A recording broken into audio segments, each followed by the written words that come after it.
ನನ್ನ ಲೈಫಲ್ಲೇ ನಾನು first time ನಿಜವಾದ ಫ್ಲೆಮಿಂಗೋಸ್ ನೋಡಿದ್ ಗೊತ್ತಾ? ಎನಿಥಿಂಗ್ ಫಾರ್ ದ ಗ್ರಾಮ್ ಅಂತ ಆಲ್ಮೋಸ್ಟ್ ಅದ್ರ ಕೈಯಲ್ಲಿ ಕಚ್ಚಿಸ್ಕೊಂಡು ಫುಲ್ ಸರ್ಕಸ್ ಮಾಡಿ ವಿಡಿಯೋಸ್ ತಗೊಂಡೆ. ನಾನು ನನ್ನ ಬಾಯ್ ಫ್ರೆಂಡ್ ಯುಎಸ್‌ನ ಬ್ಯುಸಿ ಲೈಫ್ ಸ್ಟೈಲಿಂದ ಬ್ರೇಕ್ ಬೇಕಂದ್ಬಿಟ್ಟು ಕರಿಬಿಯನ್ ಸೀಯಲ್ಲಿರೋ ಒಂದು ಪುಟಾಣಿ ಐಲ್ಯಾಂಡ್ ಆದ ಅರುಬಾಗೆ ಹೋದ್ವಿ.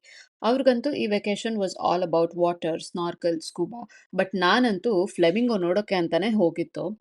ರಶ್‌ನ ಅವಾಯ್ಡ್ ಮಾಡೋಕ್ಕೋಸ್ಕರ ಬೆಳಗ್ಗೆ ಬೆಳಗ್ಗೆ ಬೇಗ ಹೊರಟಿ ಫಸ್ಟ್ ಬೋಟ್ ತಗೊಂಡು ನಾವು ಹೋಗಿದ್ದು ರೆನೈಸಾನ್ಸ್ ಪ್ರೈವೇಟ್ ಐಲ್ಯಾಂಡ್.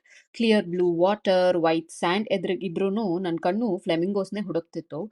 ದೂರದಲ್ಲಿ ಒಂದು ಫ್ಲೆಮಿಂಗೋ ನೋಡಿದ ತಕ್ಷಣನೇ ವೆಂಡಿಂಗ್ ಮಿಷಿನ್ ಹತ್ರ ಓಡ್ ಹೋಗಿ ಅಲ್ಲಿ ಒಂದು ಕ್ವಾರ್ಟರ್ ಹಾಕಿ ಊಟ ತಗೊಂಡು ಹೋದ್ವಿ ಅದಕ್ಕೆ ತಿನ್ಸ್ಬೇಕು ಅಂತ. ನನಗಂತೂ ಫ್ಲೆಮಿಂಗೋ ನನ್ನ ಕೈಯಿಂದ ಊಟ ತಿನ್ನೋ ವಿಡಿಯೋ ಬೇಕು ಅಂತ ಅದ್ರ ಹಿಂದೆ ಮುಂದೆ ಎಲ್ಲಿ ಕಚ್ಬಿಡುತ್ತೋ ಅನ್ನೋ ಭಯದಲ್ಲೇ ತಿರುಗಾಡಿದ್ದೀನಿ. ನಾನು ಅದ್ರ ಹತ್ರ ತಿನ್ಸಕ್ಕೆ ಅಂತ ಹೋದಾಗ ಅದಕ್ಕೆ ತಿನ್ನೋ ಮೂಡ್ ಇರ್ಲಿಲ್ಲ. ಯಾಕಂದ್ರೆ ನನಗಿಂತ ಮುಂಚೆ ಬಂದವ್ರು ಎಲ್ಲ ಅದಕ್ಕೆ ಚೆನ್ನಾಗಿ ತಿನ್ಸ್ಬಿಟ್ಟಿದ್ರು. ಸೊ ಫುಲ್ ಸರ್ಕಸ್ ಮಾಡಿ ಒಂದೊಳ್ಳೆ ಶಾಟ್ ಸಿಗೋ ತನಕ ಇಲ್ಲಿಂದ ಕದ್ಲಲ್ಲ ಅಂತ ಹಠ ಮಾಡ್ಕೊಂಡು ವೇಟ್ ಮಾಡ್ತಿದ್ದೆ. ಫ್ಲೆಮಿಂಗೋಸ್ ಅಲ್ಲದೆ ವೆರೈಟಿ ವೆರೈಟಿ ಆದ ಇಗ್ವಾನ ಕೂಡ ಇತ್ತು ಈ ಐಲ್ಯಾಂಡ್ ಅಲ್ಲಿ. ಮಜಾ ಅಂದ್ರೆ ಫ್ಲೆಮಿಂಗೋಸ್ ಮಲ್ಗಿರೋದ್ನೇ ನೋಡೋದು. ಒಂದಲ್ಲ ಎರಡಲ್ಲ ಎಷ್ಟೊಂದು ಫ್ಲೆಮಿಂಗೋಸ್ ನೋಡಿದ್ವಿ. ನಾನಂತೂ ಅದನ್ನ ಎಲ್ಲಿ ಹೋದ್ರೂ ಫಾಲೋ ಮಾಡ್ತಿದ್ದೆ. ಅದನ್ನ ಮಲ್ಕೊಂಡಿದ್ದಾಗ, ನೀರು ಕುಡಿಬೇಕಾದ್ರೆ, ತಿಂತಾ ಇರ್ಬೇಕಾದ್ರೆ, ನಡೆದಾಡ್ಬೇಕಾದ್ರೆ ಎಲ್ಲ ಕಡೆ ಹಿಂದೆ ಫಾಲೋ ಮಾಡಿದ್ದೀನಿ ಫೋಟೋಸ್ ಮತ್ತೆ ವಿಡಿಯೋಸ್ ತಗೊಳಕ್ಕೋಸ್ಕರ.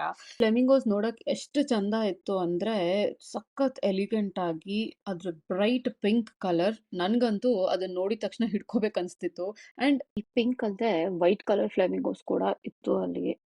ಅಂತೂ ಇಂತೂ ಸಮಾಧಾನ ಆಗೋ ತನಕ ಅಲ್ಲಿ ಇದ್ದು ರಿಲ್ಯಾಕ್ಸ್ ಮಾಡ್ಕೊಂಡು ಬೀಚಲ್ಲಿ ಎಂಜಾಯ್ ಮಾಡ್ತಾ ಪಿಜ್ಜಾ ತಿನ್ಕೊಂಡು ಒಬ್ರಿಗೆ $150 ಕೊಟ್ಟಿದ್ಕು ಸಾರ್ಥಕ ಆಯಿತು ಅಂದ್ಬಿಟ್ಟು ವಾಪಸ್ ಬೋಟ್ ಹಿಡ್ಕೊಂಡು ಬಂದ್ವಿ.